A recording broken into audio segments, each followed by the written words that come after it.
Look what's missing. The cover for the neutral latch. That window is busted. That one is cracked. Something sketchy seems to be going on, guys.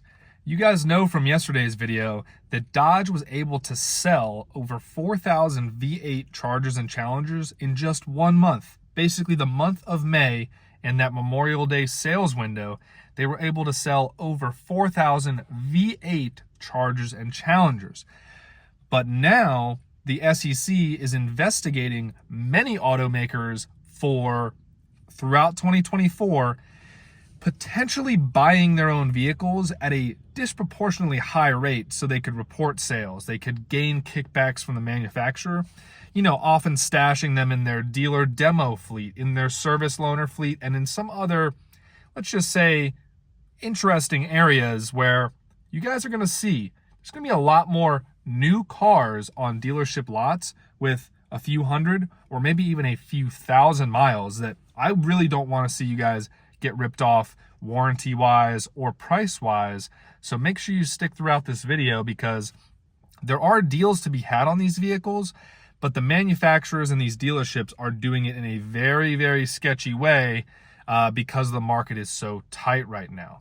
There's no other real explanation for how Dodge could all of a sudden just up and sell 4,000 plus cars that were otherwise just sitting there rotting all of a sudden. Interest rates didn't go down. If anything, they went up a little bit across the market. So we're going to dive deep into that in this video because it is very suspect. And this is not just Dodge. This is not just Stellantis. This is Ford. This is Nissan. This is Honda. Toyota's got their own problems. So we're going to look across the market, and I hope you guys look across the dealerships near you, and you guys can sniff this out because it's a problem. So another problem that you guys hopefully are aware of is that Mopars are stolen quite easily. You guys saw that at the beginning of this video. Dodge provided that convenient neutral strap that thieves know all about, and you should too, and you should protect yours. So if you are a shop, we are looking for shops to get on board and help protect their customers' cars when they're already in for a wrap, or speakers, or a star headliner, or a big motor build.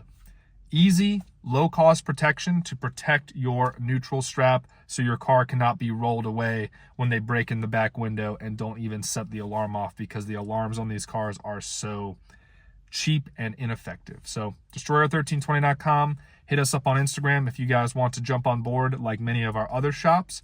And we're looking forward to adding you to the team to help protect many, many Mopars. All right. So as my video stated yesterday, according to Cars.com, comparing early May and early June of 2024, Dodge was somehow able to sell over 4,000 V8 Chargers and Challengers. And yes, many of those were probably RTs, with a good number being Scat Packs, especially your narrow body Scat Packs. Scat Pack wide bodies are harder and harder to come by. And obviously your Hellcats, they're out there, but their price is just so expensive. I remember back in 2021 when I bought my 2021 Dodge Charger wide body Red Eye, I paid 82 grand as far as the sticker price on that car, and I got power dollars off, and I got a great trade-in value. So all in on that car, I was in low 70s when you factored in the trade-in equity, power dollars, and a military discount. Nowadays, you can't even find Red Eyes for a fair price, really not even at MSRP, and those Hellcats are high 80s into the 90s for a regular Hellcat jailbreak, right? Because they basically just made all of them jailbreaks to jack up the price. So how is it that Dodge just magically sold over 4,000 just V8s, and then they sold thousands and thousands of V6s as well? Well, some people might say, hey, maybe they brought power dollars back, or maybe they had crazy good interest rates. Nope. If anything, Stellantis has been getting rid of the incentives that we're used to for 2022s and 2023s. I mean, it's 2024 now, mid-2024. They're not even providing anything for 2022s, and 2023s, hit or miss. An RT, you can get $3,700 off here in June of 2024.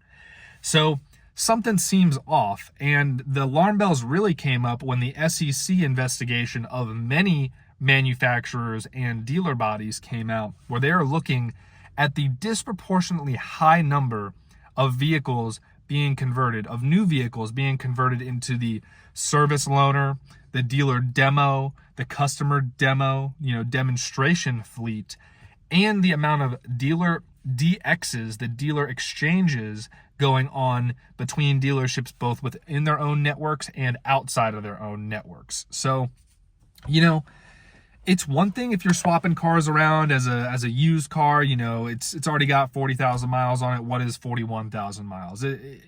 It's kind of, it is what it is. But with these new cars, as you guys know from all the videos and the press out there, these manufacturers and these dealerships are having a heck of a time trying to sell new cars. So let's just say that a dealership, we'll just call it Dodge Dealership A. Dodge Dealership A has a ton of Chargers and Challengers that are 2022s and 2023s just sitting on their lot, and they are freaking out because 2025s are going to be popping on the lot very soon, probably within the next 3 months or so. They need to move these cars, and they also need to meet certain sales metrics for the month and for the quarter. June is the last month of the quarter in 2024, second quarter 2024. So maybe they sold a few here, a few there. They sold some Jeeps, they sold some Rams to some fleet customers. They sold their one Chrysler Pacifica, but they really need to move some of these Chargers and Challengers. Well, they just can't. They came to the end of the month in May, and they were like, darn, we are not going to move this metal, but we need to sell 3 more to hit our bonus with Stellantis. The sales manager needs to hit his sales bonus for 100 cars that month, or 12 Chargers and Challengers that month, or whatever the little micro bonuses are that these guys get paid off of. Maybe the GM has some sort of comp that is on the line as well. Well, if you're only 3 cars short of that, presumably thousands of dollars in your personal pocket, maybe tens of thousands or hundreds of thousands of dollars in the dealership's pocket, and you have new cars of 2024s and 2025s breathing down your neck, maybe you would be tempted to go ahead and convert to sell your own cars into your dealership service fleet for rental or courtesy vehicles.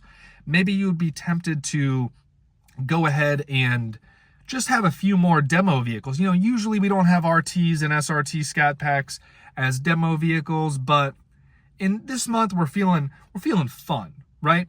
And maybe you still need to get one more, so maybe you put one more RT or maybe one more V6 Charger, an SXT or a GT in the service fleet. Maybe for loaners, maybe you put one more dealer demo out there, and maybe you hit up your other Dodge dealership, Dodge Dealership B that is within your dealer network of Mr. Johnson's automotive network, and you say, hey, we'd like to sell you this vehicle because, we think that we could sell it better in your neck of the woods, your neighborhood, your state, however big the dealership network is.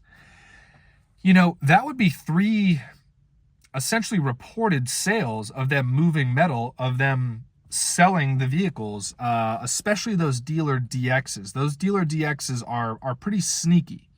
So yes, these programs have existed for 10, 20, 30 years plus, but these programs and the uptick in potentially how they're being used is giving investors and giving shareholders a inaccurate picture of sales data for each month and each quarter, and obviously then you get into the yearly reports and everything. So I think that this is very plausible. Obviously, this is just all my own opinion, but if you guys go to your local Dodge dealership or your local Ford dealership or your local Toyota, Honda, you name the manufacturer, you very well could see an entire row of cars that was essentially new cars, but their demos, their the fleet vehicles for the not fleet, but they're in their service department's loaner fleet, and they're pretty nice.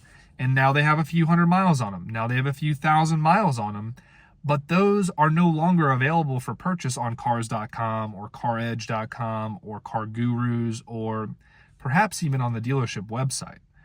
And then those dealer DXs, all of a sudden you guys are going to see, hey, how does this RT from 2022 that's presumably just been sitting on a dealership lot, how does this have 900 miles on it? And why has it only been on the market for 30 days? Oh, it looks like it might have been at the dealership that's right down the road, but now it's 300 miles away in Kentucky, and I'm in Tennessee right now. So, I think you guys are going to start seeing a lot more new cars or relatively new cars that have miles on them, but it's kind of like, where do they get these miles from? Well, with the dealer exchanges, that car usually is not transported on a truck and a trailer. That car is usually just driven by a lot attendant or by a salesperson from dealership A to dealership B. And so that's where you're getting, 100, 200, 300, however many miles it takes to get there, you're going to see that on the clock. When I bought my Dodge Charger RT Daytona back in 2017, that car, when I took delivery of it, it had 300 miles on it, but that's because it had to get driven 250 miles from out of state because my dealer went and got it for me because I wanted Destroyer Gray, which is fine. Like if you go to your local dealership and they don't have what you want, they can dealer exchange it because they know you're going to do the deal. They put the numbers for you together. They call that dealership and say, hey, I got a customer here who is pretty interested in your Destroyer Gray Daytona Charger. Can we buy that car at invoice or at invoice plus $500 so that they make a little commish? And can we go ahead and get that sale? Sometimes these dealerships will say, dealership B will be like, hey, yeah, but, I see that you guys have a Scat pack there and you've had it for 180 days. You're not going to sell it because it's yellow or whatever. Why don't you guys drive that Scat pack all the way out to dealership B, and then dealership B, you guys can drive back the car that your customer is purchasing. You see that a lot. Dealership exchanges can be one way. They can be one car for zero car, or 1 for 1, or 2 for 1, 2 for 2. And that's why it's often called an exchange, because these dealerships are exchanging these vehicles. But you got to remember, these dealerships technically own these vehicles, or their floor plan company essentially owns these vehicles. So essentially it is a sale. The dealership A is buying or selling a car when they dealership exchange it with dealership B, presumably because they're going to sell that car almost immediately. But dealerships may be utilizing this, just in my opinion, having worked at a few dealerships, they may be using this, otherwise good tactic to go ahead and move metal on their reports, but their inventory or across the board Dodge sales look to be up, but they're not, because that's still a new car. It just has 300 miles on it now. So be careful of that. If you guys are out there, whether you're looking for a Ford F-150, a Mustang, a Chevy Camaro, a Corvette, or whatever, and I've seen a lot of cars with hail damage recently, so be on the lookout for that too. But be on the lookout for these cars that are new and just arrived to the lot and might have 300, 500, 900 miles on them. They may have been dealership exchanges, which is fine, but there's a story behind that. So I would just caution you guys to buying cars that have hundreds or even thousands of miles on it, especially if you're going to pay new car prices for it, right? And we have other videos on getting the best deal. Now, with the service loaner fleet, if you guys buy a car that was a service loaner and it has thousands of miles on it, it should be pretty abundantly obvious that that was a service loaner. But make sure you guys are buying it and getting the full warranty. They should not be starting the warranty clock, or they should be offering you it as a certified pre-owned or with some sort of free add-on warranty to go ahead and compensate you and elongate your warranty period because you are essentially buying a rental vehicle. That is not a car that I would put heavy trust in being ultimately reliable, no matter if it's a Chrysler, Dodge, Jeep, Ram, or a Toyota, or a Ford, or a Kia, whatever it is. So be careful on those service loaners, especially if you guys are considering buying them. Now, if you're going to save 5, 10, 15 grand compared to a brand new car, and you're getting an equal to or better warranty, then go ahead, jump on that. That sounds like a pretty good deal to me, just in my opinion, generically speaking. Now, the demo vehicles, I think, are the trickiest because they're supposed to disclose to you that it was a demo vehicle. And again, it should be pretty obvious. But again, the demo vehicles, they could be sold to you more like a new car, but make sure your warranty is covered. Make sure you check your paperwork. Hey, the paperwork needs to reflect that this vehicle was being delivered to me at 2,300 miles, not at 13 miles, like it just got unloaded from the truck. It needs to be reported at the mileage it's actually sold at, because you have an odometer disclosure in your paperwork when you get to the finance office. So make sure that's accurate. Make sure they are abundantly clear to you in writing and in person what your warranty covers and what it doesn't. What if you drive it off the lot and stuff starts going off haywire? What if the lug nuts weren't tightened when the car got serviced and your car immediately has issues? These are the things you guys need to be thinking about, especially when you go test drive a vehicle, or you at least go sit in it and you realize that it has hundreds or thousands of miles on the odometer, but you're either buying it as a new or a very slightly used vehicle. You're going to see more and more of this as the market kind of slows down, with interest rates just being so high, with banks being much more strict, and with car dealerships and car manufacturers just realizing that they jacked prices up way, way too high, and their consumers are in big negative equity situations. The average American right now is $5,000 to $7,000 negative equity underwater for their car right now, and that's just your average. You guys will see more and more depending on what car they have and how long they've had it and what interest rate they locked in at. So to wrap all that up, do I think dealerships do I think dealerships have demos? Do I think they have rental car or not loaner car fleets for their service department? Do I think they're doing dealer exchanges? Certainly, and that's inherently not a problem. Do I think there's a good chance that further investigation may reveal that dealerships have just somehow started using those three programs quite a bit more, significantly more, statistically speaking, than they have for the past 3-4 years? I think so. That's just my opinion. This is all allegedly, but just from the numbers we've seen in my videos, from other videos, from consumer reports and in the news and in the media, there seems to be quite a bit of inventory, and quite a bit of inventory that has some almost used car mileage on the odometer. And I would hate to see you guys buy those as new cars and run into further issues down the road, and not just the loss of value because it had miles on it already. So be on the lookout, be a very stingy buyer, inspect the cars you're going to buy, check out the odometer, keep the dealership honest, make sure the odometer statement matches up for when you're signing paperwork. Make sure you're getting the best deal possible with the price and with your interest rates. Do not pay for paint protection film, for ceramic coatings, for wheel locks, for nitrogen, for Motor Trend certifications, whatever the heck that is. Do not pay outrageous dock fees.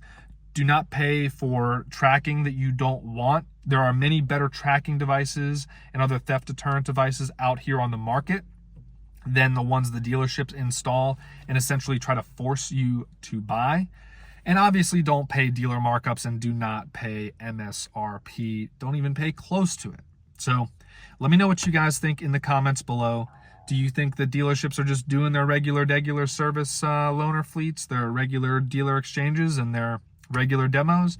Or do you think they're leaning on those programs pretty heavy to make that sweet commish and to report, oh, we're still selling cars. We sold 4,000 V8 Chargers and Challengers just in 1 month. We're humming right along. We're good to go. Bring those 2025s in. What do you guys think? I think it's a little fishy, personally. So appreciate y'all for tuning in. Protect your Mopar at destroyer1320.com if you have one, or if your friend has one, or if your family has one. I do not enjoy getting DMs every day for people asking me to repost about their stolen Challenger, Charger, TrackHawk, TRX, Hellcat Durango. I do repost them because I want their car to get found and I want the thieves to get caught, but I do not enjoy that. That is not something I looked forward to every day. So yeah, protect your Mopar. I appreciate y'all for tuning in. Stay safe out there, and I will see you guys in the next video.